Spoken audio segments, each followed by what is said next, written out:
नेपाललाई अमेरिका जस्तो बनाउन के गर्नु पर्ला? तेरो मुख फोर्नु पर्छ।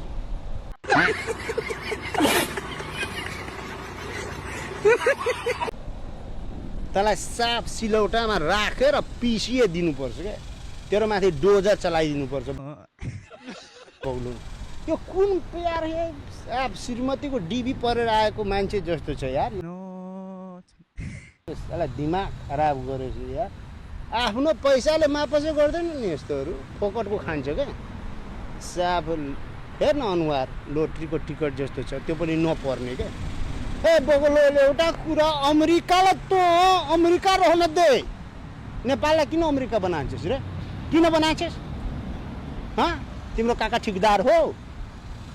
अमेरिकालाई के नेपाललाई अमेरिका बनाउँछ?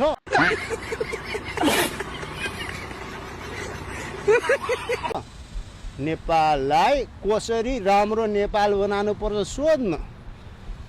मुख फारेर भनिदियो अमेरिकालाई नेपाल जस्तो, नेपाल अमेरिका जागर तै बना पागला कहीँ पगले। दिमाग हाफै माइन्ड हो यो, पुरा दिमाग छैन। पोलियोको ब्रान्ड मास्टर। ल भयो मिठालालजी।